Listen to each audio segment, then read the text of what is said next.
आका सल्लल्लाहु तआला अलैहि वसल्लम ने फरमाया, तलबुल इल्मी फरीज़तुन अला कुल्ली मुस्लिमी व मुस्लिमा, कि इल्म दीन सीखना तुम पर जरूरी है। अब कोई इल्म दीन ना सीखे तो गुनाहगार होगा। अब जब तक बच्चा बालिग नहीं होता है तो उस पर गुस्ल के फराइज जरूरी नहीं होते हैं। जब बच्चा बालिग हो गया तो गुस्ल के फराइज उस पर जरूरी हैं।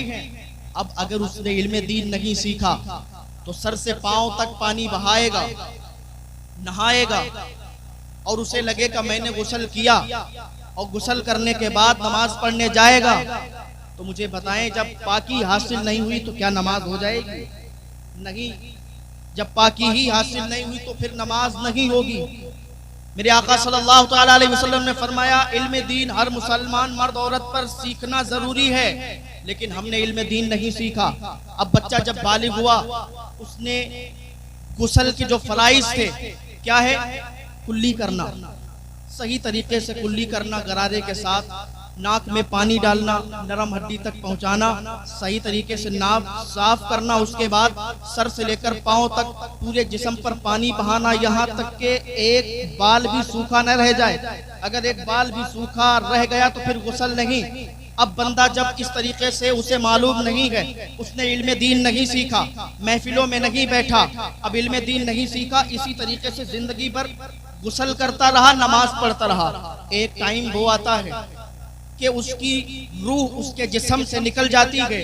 एक टाइम वो आता है कि बंदा इस दुनिया से चला जाता है। जब मर के जाओगे, इल्म दीन नहीं सीखा होगा और पूरी जिंदगी बगैर सीखे नमाज पढ़ी होगी, बगैर सीखे वुजू बनाया होगा, बगैर सीखे आपने ये काम किए होंगे। जब पूछा जाएगा कि तूने नमाज क्यों नहीं पढ़ी, रोज़े महशर के जहाँ गुदास बुअत अवली पुरशिशे नमाज बुअत, जब पूछा जाएगा कि तूने नमाज क्यों नहीं पढ़ी, तो बंदा कहेगा मैंने तो नमाज पढ़ी थी मौला। तो आवाज आएगी, उससे कहा जाएगा, उससे फरमाया जाएगा कि तूने नमाज कैसे पढ़ी, तूने तो पाकी हासिल नहीं की। वो कहेगा परवरदिगार आलम, मैंने तो गुस्ल किया था, मैंने तो नमाज भी पढ़ी, मैं तो गुस्ल भी किया, पाकी भी हासिल की। तो रब फरमाएगा तूने किस तरीके से पाकी हासिल की? जो तुझ पर फर्ज था, गुस्ल के जो फराइज थे, तूने वो तो अदा नहीं किए, तो फिर तेरी पाकी कैसी हुई? जब तू पाक नहीं हुआ तब तेरी नमाज भी नहीं हुई। क्या तुझे मेरे महबूब ने ना बताया था? मेरे महबूब ने नहीं समझाया था? क्या तूने मेरे महबूब की हदीस पे अमल नहीं किया था? तलबुल इल्मी फरीज़तुन अला कुल्ली मुस्लिमी व मुस्लिमा, कि इल्म दीन सीखना हर मुसलमान मर्द औरत पर जरूरी है। अब मुझे बताएं, ये उज़्र उसका कबूल नहीं होगा कि मौला मैं नहीं जानता, मैं नहीं जानता, ये उज़्र कबूल नहीं किया जाएगा। याद रखें, जब शादी की तकरीब होती है, शादी का मौका आता है, जब निकाह की महफिलें सजती हैं, जब निकाह का वक्त आता है, अब जब इल्म दीन सीखा नहीं होगा, हुजूर की हदीस पर अमल नहीं किया होगा, अब शादी होगी। और शादी होने के बाद शौहर ने अगर बीवी को सताना शुरू किया, शौहर ने अगर बीवी को परेशान करना शुरू किया, चूंकि इल्म हासिल नहीं किया, और इल्म हासिल नहीं किया तो उसे हुकूक नहीं मालूम कि शौहर के क्या हुकूक है, बीवी को नहीं पता, बीवी के क्या हुकूक है, शौहर को नहीं पता। अब जब उससे पूछा जाएगा कि तूने अपनी बीवी को बेजा परेशान क्यों किया, बेजा क्यों सताया, तो कहेगा मौला मुझे पता नहीं था, तो ये उज़्र कबूल नहीं होगा, क्योंकि रब फरमाएगा क्या तूने मेरे महबूब की हदीस पर अमल नहीं किया? तलबुल इल्मी फरीज़तुन अला कुल्ली मुस्लिमी व मुस्लिमा, तूने इल्म दीन सीखा क्यों नहीं? जबकि इल्म दीन सीखना फर्ज है, इल्म दीन सीखना जरूरी है। तो अब हमारे उलमा इसी बात को लेकर, अब ऐसी बहुत सी चीजें हैं, हमारे उलमा को फिक्र लाहिक हुई, हमारे उलमा, हमारे बुजुर्गों ने, उनकी रातों की नींदें उड़ गईं। इस चीज ने उनको तड़पा के रख दिया कि अब कोई 60 साल का है, कोई 50 साल का है, कोई 40 साल का है, अब इनको बिज़ाब्ता मदरसे तो भेजा नहीं जा सकता। अब मुझे बताएं, कोई 50 साल का, कोई 60 साल का, उससे कह दिया जाए कि जनाब आप मदरसे चले जाएं, कोई जाएगा मदरसे? तो मदरसे जाकर अब वो इल्म हासिल नहीं कर सकता। क्यों? वजह यह है कि उसके सामने उसकी बेटियां हैं, उसके सामने उसके बेटे हैं, उसके सामने उसका परिवार है। अब वो कमाई करता है तो लाता है घर पे, तो घर चलता है। अब मदरसे जाकर तो पढ़ाई कर नहीं सकता। अब उलमा ने एक तरकीब सोची कि किस तरीके से इनको इल्म सिखाया जाए, किस तरीके से इनको पढ़ाया जाए। आखिर जब ये गिरफ्तार होंगे, जब ये पढ़ेंगे नहीं, जब ये इल्म सीखेंगे नहीं, तो जब मर के जाएंगे तो इनकी पकड़ होगी। तो किस तरीके से इन्हें बचाया जाए, किस तरीके से इन्हें समझाया जाए? तो हमारे उलमा ने फिक्र की और एक तरकीब निकाली। हमारे उलमा ने एक तरकीब सोची। एक शख्स आ रहा था, कहा मियाँ बड़े खुश हो, क्या बात है? कहा हजरत हमारे घर पे एक शादी की महफिल है, हमने अपने बेटे की शादी कर रहे हैं, हम अपने बेटे की शादी की तरकीब कर रहे हैं, हम अपने बेटे की शादी करने वाले हैं। तो हजरत ने फरमाया कि मियाँ जब तुम अपने बेटे की शादी कर रहे हो तो क्यों ना, क्या ही कितना अच्छा होता, बेटा नीचे रख दो पैसे, कितना अच्छा होता तुम अपने बेटे की या बेटी की शादी भी करते, लेकिन उस मौके पर तुम महफिल मिलाद शरीफ भी मुनाकिद कर लेते, महफिल मिलाद शरीफ भी कर लेते, तुम्हारी शादी भी हो जाती। और शादी की महफिल में जब तुम महफिल मिलाद शरीफ मुनाकिद करते तो हुजूर से मोहब्बत का इजहार भी हो जाता। उलमा आते और आने के बाद तुम्हें शादी का मसला समझाते। तुम जब निकाह की महफिल रखोगे, निकाह पे शादी के प्रोग्राम में जब जलसा रखोगे, महफिल मिलाद शरीफ मुनाकिद करोगे, तो उलमा आएंगे तुम्हें समझाएंगे, उलमा आएंगे हुकूक बताएंगे कि बीवी के क्या हुकूक होते हैं, उलमा आएंगे ये समझाएंगे कि शौहर के क्या हुकूक होते हैं। इस तरीके से जब महफिल मिलाद शरीफ मुनाकिद होगी तो मकसद क्या था? मकसद ये था कि शादी भी हो जाएगी और शादी की महफिल भी हो जाएगी। और महफिल में मकसद ये था कि उलमा आएंगे, इनको शादी के मसले समझाएंगे। इसी तरीके से जब अकीका की किसी ने महफिल की तो पूछा मियाँ क्या कर रहे हो? अकीका कर रहे हैं। अकीका कर रहे हो, बहुत अच्छी बात है, लेकिन अगर तुम अकीका करने से पहले एक महफिल मिलाद शरीफ को मुनाकिद कर लो तो तुम्हारा अकीका हो जाएगा। उसमें जब उलमा आएंगे तो तुम्हें समझाएंगे और ये बताएंगे कि अकीके के मसाइल क्या है, अकीके के मसाइल तुम्हें समझाएंगे, तुम अकीके के मसाइल जान जाओगे। इस तरीके से हमारे उलमा ने यह फिक्र निकाली, हमारे उलमा को यह फिक्र लाहक हुई तो उन्होंने इस तरीके से यह तरकीब निकाली कि शादी का मौका हो तो महफिल मिलाद मुनाकिद करेंगे, अकीके का मौका हो तो महफिल मिलाद मुनाकिद करेंगे, तीजे का मौका हो तो महफिल मिलाद मुनाकिद करेंगे, 40वें का मौका हो तो महफिल मिलाद मुनाकिद करेंगे। इस तरीके से महफिल मिलाद जब मुनाकिद करेंगे तो याद रखें, अगर 50 महफिलें भी हो गई, एक गांव के अंदर 50 महफिलें हो गई और 50 महफिलों में 4-4 मसले अगर उलमा ने आके बता दिए तो एक बंदा 4-4 मसले मसल्ली अला सय्यिदिना व मौलाना मुहम्मद व अला आलि मुहम्मद व बारिक वसल्लम सल्लु अलैहि सलातु व सलाम अलैका या रसूल अल्लाह सल्लल्लाहु अलैहि वसल्लम। जो भी हजरात चले गए हैं उनको मैं दोबारा बुलाऊंगा नहीं, क्योंकि ये वो महफिल है जहाँ जिक्र हबीब होता है, खुद खुदा भी करीब होता है। ऐसी महफिलों में बैठने वाला आदमी खुश नसीब होता है। जिसे आना होगा वो चला आएगा, और जिसे ये इतने लोग भी सुनेंगे ना, अगर किसी एक ने भी उस पर तवज्जो कर ली तो उसकी दुनिया, उसके साथ मेरी और उसकी दुनिया और आखिरत दोनों संवरती हुई नजर आ जाएगी। तो मैं अर्ज कर रहा था कि जब 50 महफिलों में, साल भर में अगर 50 महफिलों में वो शामिल हो जाए तो 200 मसले वो सीख जाएगा 50 महफिलों में। और इसी तरीके से अगर अल्लाह ताला ने उसे जिंदगी दी है तो 5-10 साल में इतने मसाइल सीख जाएगा कि शादी के मसाइल उसे पता चल जाएंगे, अकीके के मसाइल उसे पता चल जाएंगे, तीजे 40वें के मसाइल उसे पता चल जाएंगे। लेकिन वजह क्या है? 50-50, 100-100 महफिलें गाँव में होती हैं, लेकिन बदलाव नजर नहीं आता है, तब्दीली नजर नहीं आती है। अभी आप यहाँ का माहौल देख लें, अभी सारे लोग कान लगाकर सुन रहे थे, लाइट चली गई तो चले गए, कोई नहीं। खैर, तब्दीली कैसे आएगी? तब्दीली आती नजर नहीं आती है। एक गांव में 50-50, 100-100 महफिलें होती हैं, लेकिन फिर भी तब्दीली नहीं। फिर भी उस गांव में शराबी भी नजर आता है, उस गांव में जानी भी नजर आता है, उस गांव में चोरी करने वाला भी नजर आता है। तब्दीली क्यों नहीं है?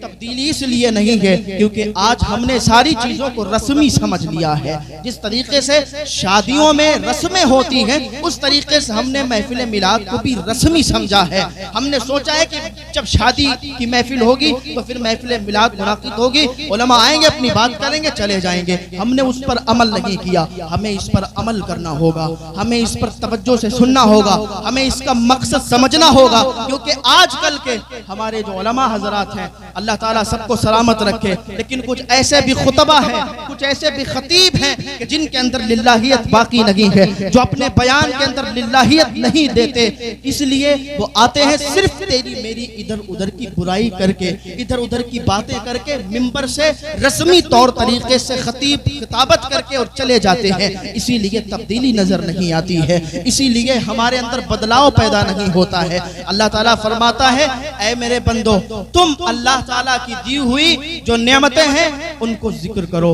उनका चर्चा करो, उनका शुक्र अदा करो। अल्लाह ताला ने फरमाया कि नेमतों का जिक्र करो। अब अल्लाह ताला का हुक्म यह है कि नेमतों को जिक्र किया जाए, लेकिन खबर क्या दी गई कि नेमतें इतनी हैं कि गिनती से बाहर हैं, यानी गिन नहीं सकते।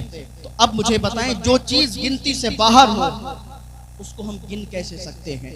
यानी इतनी गिनती से बाहर उसको हम गिन नहीं सकते, तो उसको किस तरीके से जिक्र करें? तो अब उलमा ने इसमें भी सोचा, इसमें भी उन्होंने समझा, सोचा और एक तरकीब निकाली कि एक ऐसी नेमत को बयान किया जाए, एक ऐसी नेमत का जिक्र किया जाए कि एक नेमत बयान हो जाए और अल्लाह लिख दे, ऐ मेरे बंदे तूने हर नेमत का जिक्र कर दिया है, तूने हर नेमत का जिक्र कर दिया है। अब नेमत तलाश की जाए, नेमत आखिर कौन सी है? तो 3 बड़ी नेमतें मिली। मेरी बात अगर तवज्जो से सुनोगे तब समझ में आएगा, वरना फिर जो YouTube पे चल रहा है बाद में बैठ के सुनना तब समझ में आएगा।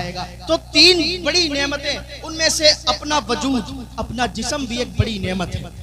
ये हमारा जिस्म जो है ये बड़ी नेमत है, इसलिए कि हमारे पास जिस्म है तो हमें नेमतें मिल रही हैं। जिस्म है तो ये शरबत आ रहा है, हमारा जिस्म है तो ये शरबत हम पी सकते हैं। अगर जिस्म ना होता, अगर वजूद ना होता तो ये शरबत नहीं पी सकते थे। पता चला जिस्म है तो ये शरबत पी रहे हैं। जिस्म ये बहुत बड़ी नेमत है, लेकिन अब हमारा जिस्म तो है, हमारा वजूद तो है, लेकिन ये किसके सबब है? ये किसके सबब है? ये हमें वजूद किसके सबब मिला?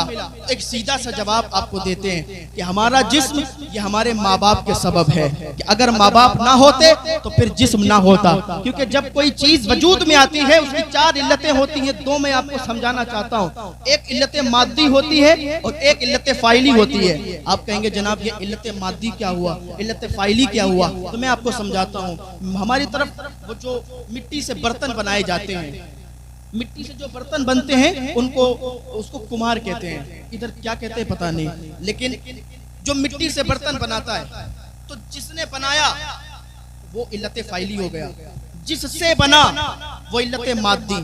तो हम अपने माँ बाप से बने तो हमारे इल्लत मादी हुए हमारे माँ बाप। अब हमारा जिस्म, हमारा वजूद हमारे माँ बाप के सबब है, तो हम हमारे माँ बाप के सबब हम पैदा हुए, तो हमारे माँ बाप किसके सबब आए?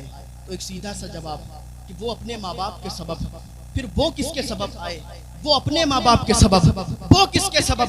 वो अपने आबाओ अजदाद के सबब। तो बात यूं ही चलेगी या कहीं पर रुकेगी? तो जब ये सवाल हुआ कि बात यूं ही चलती चली जाएगी या कहीं पर रुकेगी, तो जवाब आया कि ये बात हजरत आदम अलैहिस्सलाम पर रुक जाएगी। क्यों? क्योंकि हमें जिस्म मिला हमारे माँ बाप के सबब, उन्हें जिस्म मिला उनके माँ बाप के सबब, उन्हें जिस्म मिला अपने आबाओ अजदाद के सबब, उन्हें जो वजूद मिला है वो हजरत आदम के सबब मिला है। अब यहाँ पर एक मसला आके रुका कि ठीक है हम बने अपने माँ बाप के सबब, माँ बाप बने अपने माँ बाप के सबब, वो अपने आबाओ अजदाद के सबब, वो हजरत आदम के सबब। तो हजरत आदम किसके सबब बने हैं? हजरत आदम किसके सबब बने हैं? अब जब सवाल हुआ तो मैं किसी से पूछूंगा नहीं कि मुझे ये बताओ कि आदम किसके सबब बने हैं, तो अब सीधा परवरदिगार आलम से पूछेंगे, ऐ परवरदिगार आलम तू बता कि आदम किसके सबब बने हैं? तो रब फरमाता है लौला मुहम्मदुन लमा खलक़तु आदम, अगर मोहम्मद अरबी को ना पैदा करता तो आदम को भी वजूद ना बख्शा जाता। अगर मोहम्मद अरबी ना होते तो फिर आदम भी ना होते, न जमी होती न जमा होता, न मक्की होती न मका होता, न चुनी होती न चुना होता, न जमीन की पस्ती होती, न मोम की नरमी होती, न हीरे की झलक होती, न मोती की चमक होती। कि जो कुछ बना है या आमना के लाल के सदके में बना है। वो जो न थे तो कुछ न था, वो जो न हो तो कुछ न हो, जान है वो जहान की और जान है तो जहान है, जान है तो जहान है। पता चला हम हमारा वजूद सब कुछ हुजूर पाक सल्लल्लाहु ताला अलैहि वसल्लम के सदके से पैदा किए गए। हुजूर ना होते तो फिर कुछ भी ना होता। हुजूर है तो सब कुछ है। हुजूर की वजह से हम भी यहाँ पर मौजूद हैं। अगर हुजूर ना होते तो फिर कुछ ना होता। तो बात चल रही थी, हजरत आदम अलैहिस्सलाम से ही हजरत हव्वा को बनाया गया। अब जब हजरत हव्वा को पैदा किया गया, अब चूंकि जिन्स की तरफ माइल होती है, तो हजरत आदम अलैहिस्सलाम ने हजरत हव्वा को छूना चाहा। तो आवाज आई, आदम अभी तुम इनको छू नहीं सकते। अर्ज किया, मौला अभी क्यों नहीं छू सकते? आवाज आई, ऐ आदम अभी तुम इनको छू इसलिए नहीं सकते क्योंकि अभी ये तुम पर हलाल नहीं है। ऐ परवरदिगार आलम, तो फिर ये हलाल किस तरीके से होंगी? तो आदम हलाल इस तरीके से होंगी कि इनका महर अदा किया जाए, हक महर अदा किया जाए। तो आदम अलैहिस्सलाम अर्ज करते हैं, परवरदिगार आलम महर क्या है, क्या देना होगा? जो महर अदा हो जाएगा ये हलाल हो जाएगी।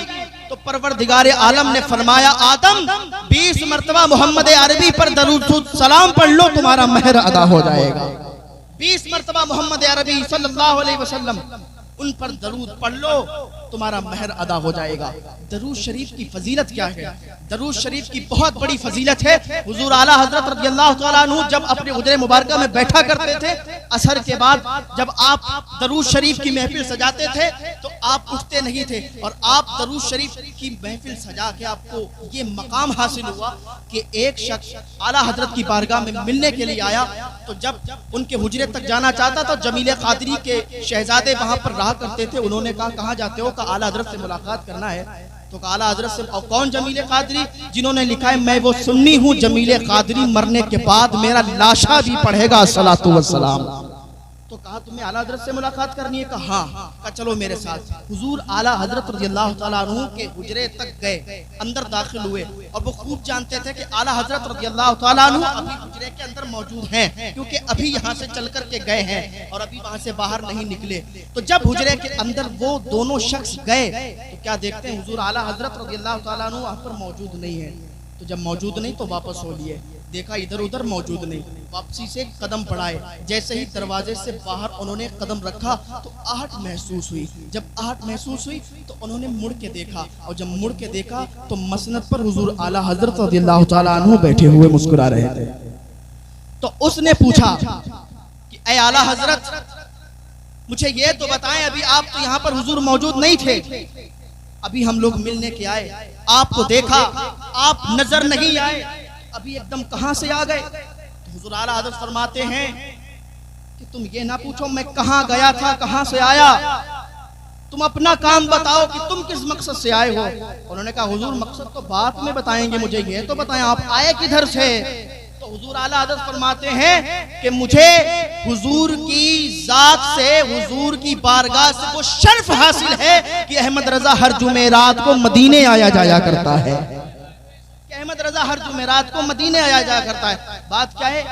दुरूद पाक सल्लल्लाहु अलैहि वसल्लम दुरूद पाक पढ़ा करते थे, और जो भी दरूद पाक का वजीफा कर ले तो उसकी दुनिया और आखिरत दोनों संवरती हुई नजर आती है। तो दरूद शरीफ को ज्यादा से ज्यादा पढ़ा जाए। तो मैं अर्ज कर रहा था, हजरत आदम अलैहिस्सलाम ने अर्ज किया, परवरदिगार आलम हव्वा कैसे हलाल होंगी? तो आवाज आई कि 20 मरतबा मोहम्मद अरबी सल्लल्लाहु अलैहि वसल्लम पर दरूद पढ़ो, हव्वा हलाल हो जाएंगी। ठीक है, मुझे अब ये बताएं कि दरूद शरीफ पढ़ा हजरत आदम अलैहिस्सलाम ने, दरूद शरीफ किसको मिला? बोले जरा, दरूद शरीफ किसको मिला? दरूद शरीफ हुजूर पर पढ़ा गया तो दरूद शरीफ हुजूर को मिला, और हजरत आदम को दरूद के बदले क्या मिला? हजरत हव्वा मिली। तो जब हजरत हव्वा हजरत आदम को मिल गई और हुजूर को दरूद मिल गया, तो जिसका हक था उसे क्या मिला? हजरत हव्वा को क्या मिला? हजरत हव्वा को क्या मिला? तो उलमा लिखते हैं, आदम को दरूद के बदले में हव्वा मिल गई, और हव्वा को क्या मिला? हुजूर को दरूद मिल गया, आदम को हव्वा मिल गई, और हव्वा को बदले में नूरे मुस्तफा मिल गया है। हव्वा को बदले में नूरे मुस्तफा मिल गया। तो उलमा ने निकाली एक सूरत कि जिसने सबसे बड़ी जो नेमत है वो हुजूर की जात है, और जिसने हुजूर का जिक्र कर दिया समझे कि सारी नेमतों का जिक्र हो गया है। जिसने हुजूर की नेमत हुजूर का जिक्र कर दिया, वो समझे कि उसने हर नेमत का जिक्र कर दिया है। तो अल्लाह ताला की दी हुई नेमतों पर उसका शुक्रिया अदा किया करें। आंख अल्लाह ताला ने अता फरमाई, तो आंख का शुक्र यह है कि आंख से कभी भी गलत चीज को ना देखें। ये पाँव अल्लाह ताला की नेमत है, तो इसका शुक्र यह है कि ये कभी गलत रास्ते पर ना जाए। हाथ ये अल्लाह ताला ने अता किए हैं, तो हाथों का शुक्र ये है कि इनसे कभी गलत चीजों को ना छुएं। जबान का शुक्र ये है कि इससे कभी गलत चीज ना बोलें, गलत बात ना कहें। मुंह का शुक्र ये है कि इससे कभी हराम लुकमा मुंह के अंदर ना जाए। तो अल्लाह ताला की दी हुई नेमतों पर उसका शुक्र अदा करो। शादी की महफिल है, शादी की ये तकरीब है। बात तो मैं और लंबी करना चाहता था, लेकिन अगर आप इजाजत देंगे तो आपके कहने पर मैं थोड़ी सी गुफ्तगू और करने के लिए तैयार हूं। अगर आप लोग इजाजत देते हैं तो हुजूर के नाम पर बोल दें सुभान अल्लाह। अब चूंकि शादी की तरकीब है, हमारे यहाँ लोगों ने गांठ बांध ली है कि हुजूर हमें बख्शवा लेंगे, और बिल्कुल हक बात है कि हुजूर बख्शवाएंगे। हम नमाज नहीं पढ़ते, लोग कहते हैं नमाज नहीं पढ़ते तो क्या हुआ, हुजूर तो बख्शवा लेंगे। अरे भाई, हुजूर की आंखों की ठंडक नमाज है, और हुजूर फरमाते हैं कि तुम तब तक मोमिन नहीं हो सकते जब तक तुम अपने माल औलाद सारी चीजों से सबसे ज्यादा मुझसे मोहब्बत ना करो। तो जब सबसे ज्यादा हुजूर से मोहब्बत करने पर हम मोमिन होते हैं, तो हमें ये हक क्या है कि हम कहते हैं कि हम नमाज नहीं पढ़ते, रोजा नहीं रखते, हज नहीं करते, ज़कात नहीं देते, तो हमें हुजूर तो बख्शवा ही लेंगे।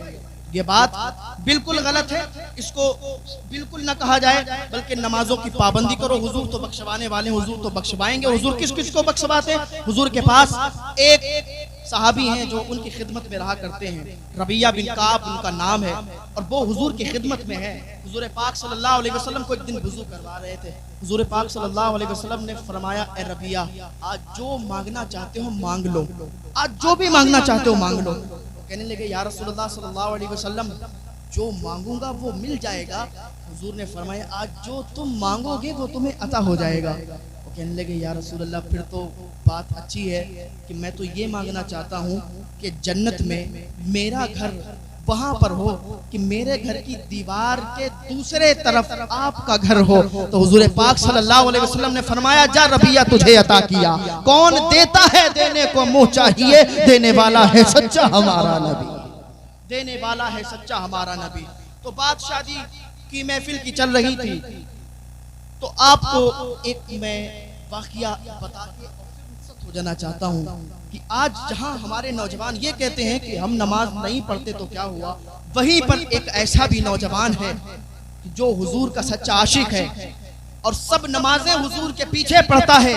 यहाँ तक कि उसकी शादी थी और शादी वाले दिन भी इशा हुजूर के पीछे अदा करता है, और इशा की नमाज पढ़ने के बाद हुजूर के पीछे बैठ जाता है। और हुजूर का तरीका ये था कि हुजूर जब इशा की नमाज पढ़ाते, उसके बाद अपने दीवानों की तरफ रुख करके बैठ जाते और उन्हें दर्स दिया करते थे, उन्हें समझाया करते थे, उन्हें बताया करते थे, उनसे बातें किया करते थे। अब इसकी शादी है, इशा की नमाज अदा की और हुजूर पाक सल्लल्लाहु अलैहि वसल्लम के पीछे ये बैठ गया। रात काफी हो गई, हुजूर पाक सल्लल्लाहु अलैहि वसल्लम बताते रहे, समझाते रहे, रात ज्यादा हो गई। हुजूर की नजर इस पर पड़ी, हुजूर ने फरमाया, ए नौजवान, तेरी तो आज शादी थी, तू घर नहीं गया? वो कहने लगा, या रसूलुल्लाह सल्लल्लाहु अलैहि वसल्लम, आपकी बातों में इतना गुम हो गया था, आपकी बातों में इतना डूब गया था कि घर जाने को याद ही नहीं रहा, ये याद ही नहीं रहा कि आज मेरी शादी थी। या रसूलुल्लाह सल्लल्लाहु अलैहि वसल्लम, आप क्या हुक्म फरमाते हैं? हुजूर ने फरमाया, जा तू घर चला जा। अब वो नौजवान वहां से उठता है और उठने के बाद घर पे आता है। आने के बाद घर पे जैसे ही बैठता है, अभी इधर सही तरीके से बैठकर अपनी बीवी से बातें नहीं कर पाता, उधर हजरत बिलाल पूरे मदीने में आप घूम रहे हैं और आप ऐलान कर रहे हैं, ऐ मदीने वालों सुनो सुनो सुनो, हुजूर पाक सल्लल्लाहु अलैहि वसल्लम ने बुलाया है, हुजूर पाक सल्लल्लाहु अलैहि वसल्लम ने बुलाया है, जंग छिड़ चुकी है, जंग छिड़ गई है, मदीना को घेर लिया गया है, चलो जंग पर निकलना है। अभी ये घर पे बैठा था, अभी इससे सही तरीके से बातें भी नहीं कर पाई थी, उठा, तलवार हाथ में ली और घर से बाहर निकलने लगा। बीबी ने रोका, ऐ मेरे सरताज कहाँ जा रहे हो? उसने कहा आज मुझसे मत बोल। क्यों? क्योंकि मैं तेरे सर का ताज हूँ। मेरे सर का ताज मेरे मुस्तफ़ा जाने रहमत सल्लल्लाहु अलैहि वसल्लम है। मेरे मुस्तफ़ा ने बुलाया है, आज कोई जात मुझे नहीं रोक सकती। हुजूर पाक सल्लल्लाहु अलैहि वसल्लम के पास गया, जंग में चला गया, जंग में शामिल हुआ और जंग लड़ने लगा। यहाँ तक कि वो वक्त भी आ गया कि उसके इतने तीर, इतने नेज़े, इतने भाले और इतने जख्म हो गए कि जमीन पर गिर गया, सांसें लेने लगा। आखिरी वक्त आ गया। हुजूर पाक सल्लल्लाहु अलैहि वसल्लम दूर बैठे हुए थे। हुजूर पाक सल्लल्लाहु अलैहि वसल्लम के पास सहाबी आए, या रसूलल्लाह सल्लल्लाहु अलैहि वसल्लम वो तो गिर गया है, अब वो तो उसका आखिरी टाइम आ गया है। वो आपका ऐसा दीवाना है कि शादी की पहली ही रात चला आया और आने के बाद जंग में शामिल हो गया और उसको इतने जख्म लगे हैं कि वो गिर चुका है, वो अब आखिरी सांसें ले रहा है। या रसूलुल्लाह सल्लल्लाहु अलैहि वसल्लम उसको आपके पास ले आए। लोग सहाबियों ने उसे उठाया, सहाबा उठा के और हुजूर की तरफ ले जाने लगे। हुजूर ने फरमाया रुक जाओ, उधर ही रुक जाओ। हुजूर ने हुक्म फरमाया रुक जाओ, उसे मत लाओ इधर।